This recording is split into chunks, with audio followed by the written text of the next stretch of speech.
or rational. They're not rational. They're not thinking straight because they're in spring. Everything is just perfect.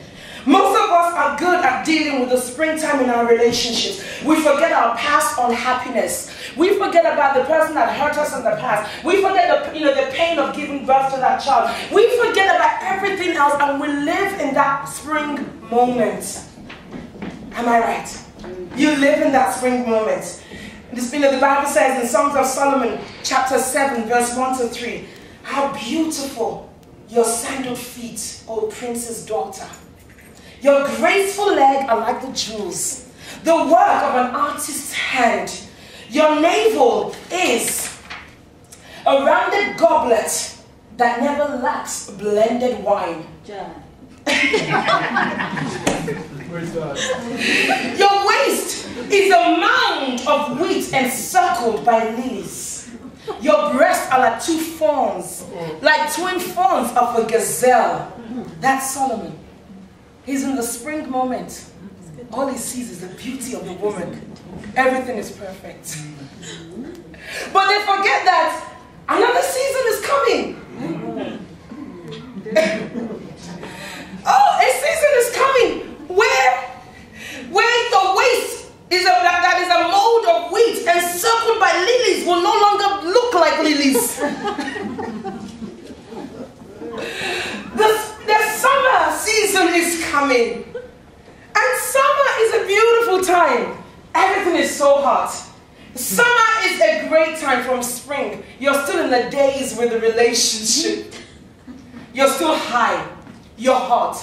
You're bothered. Summer is when people take time off. They travel. They work on projects. They spend time with their families. Summer is the time where you invest in things. You take time to invest in that relationship that you think is perfect in springtime. Summer is when everything is just, oh God, yeah, I was shaking. Everything is just great. And nothing can go wrong. It's the warmest of the 4 seasons between spring and autumn. In summer, the days are longer, right? And the nights are shorter. In summer, it's when everything just looks perfect. Everything, nothing can go wrong. That's when you get the song, summer loving, happens so fast, Grease. Summer, everything is great from spring. You've met this person and now you're enjoying, being with them. You're enjoying spending that time with them. You're enjoying, investing in that relationship. It's also when we get into the nitty-gritty of growing the relationship. Yeah, you're growing it. It's when people spend time, developing their basements or something. Working on projects. They're investing in their home. They're investing in things around them. They are also investing in their relationships. In summer, we might have a few dry spell. It might be like the desert sometimes. It's so dry and humid. But you know what? We can work it out. There's always the air conditioning. When things get too hot in the relationship, there's always some things you can bring in that makes everything cool down. That doesn't get too hot. But you know something? In summertime, if you don't water the flowers, if you don't water the relationship properly, if you don't properly invest in that relationship, guess what? It will dehydrate. It will wither and die. And you're thinking, what happened to the relationship? We're supposed to be having great fun. In that great fun, it's a time of investing.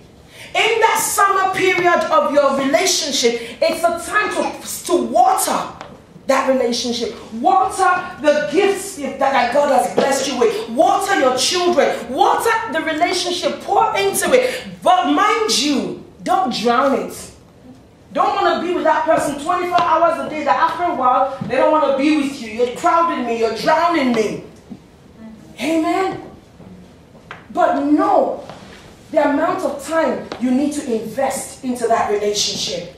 Know the amount of energy you need to put into that relationship. Know the areas of your relationship relationship that needs watering, that needs paying close attention to. Summertime is a time to really invest. You begin to invest. Invest. Invest. People invest more in their work than they do in their relationships. The average person spends between 10 and 18 hours at work a day and less than 2 hours in their relationships. It tells you what they're investing in. It tells you where their heart is at. James Dobson, Focus on the Family, says, people invest more in their work because they see what they're getting at the end of the week. They see a paycheck than investing in their marriage and families because they don't see the immediate value. They don't get, what they're supposed to be getting out of it immediately. Any relationship that God has put into your life will take investment. Will take time to water. Will take time to develop. You cannot say you met somebody in 1 week. I know everything about that person. We talked for 24 hours and he told me his whole life story. You only know less than 5% or even 1%. You see a 25-year-old girl with a 30-year-old guy and she thinks she can know 30 years of somebody in a week. Do the calculations. 30 years.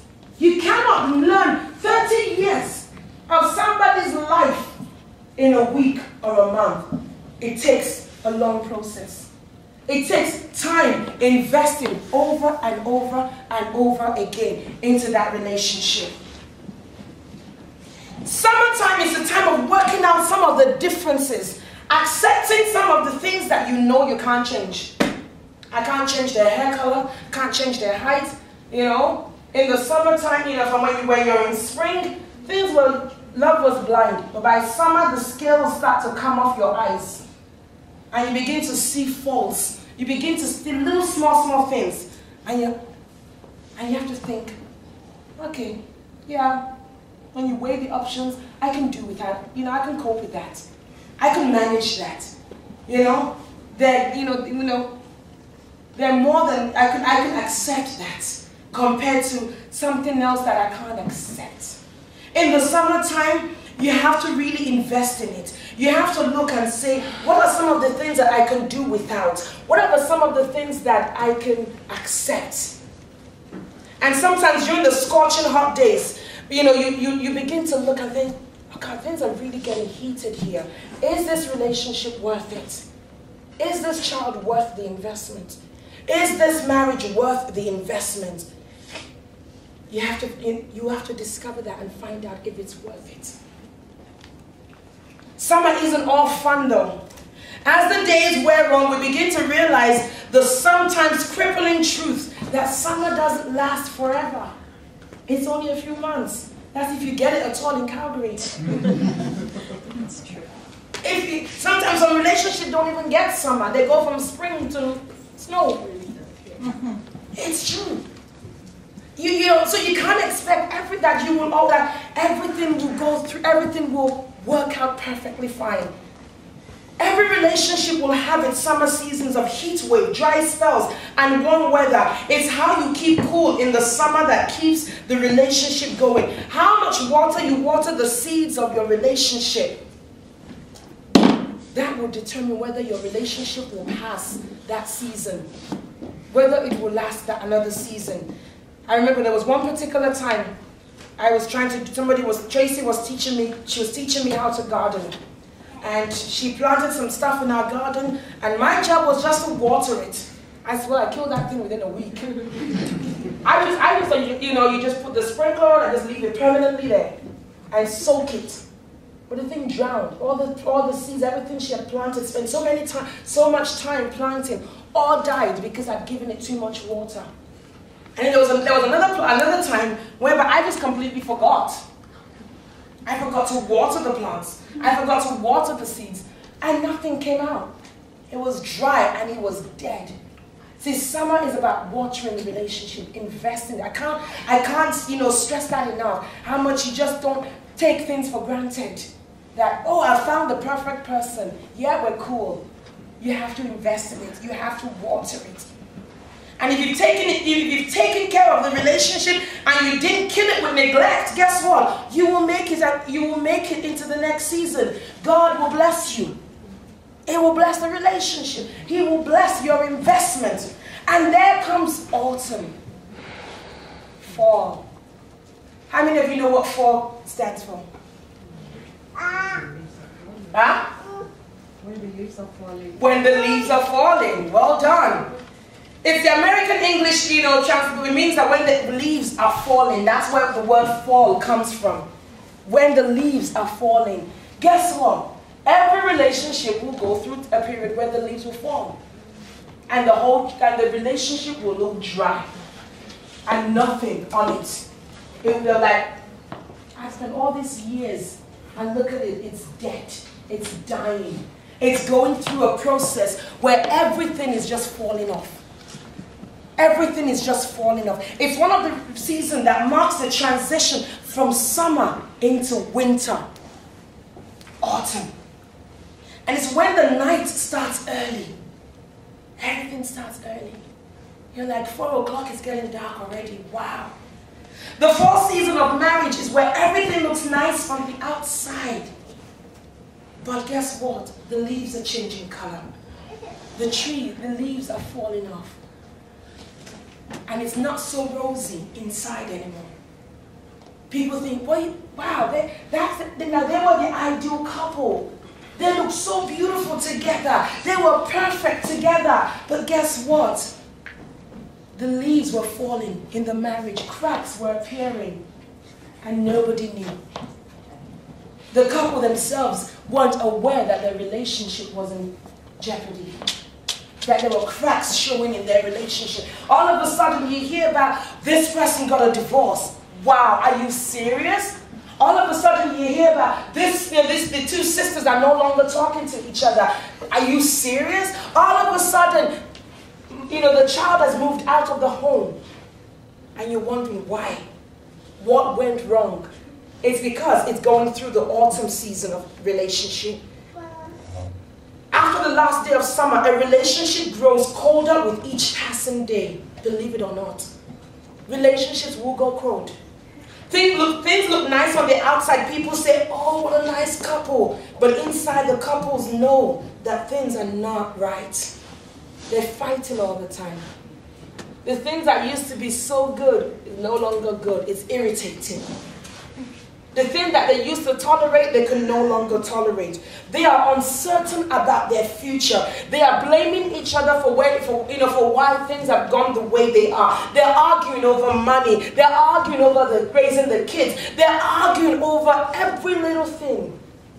The leaves are falling off. They're falling off. And you're wondering why this is happening. And you're wondering, how did you get to this stage that you cannot even communicate? That you cannot even see eye to eye. A child and a parent that used to be able to talk, all of a sudden they're teenagers and they don't talk anymore.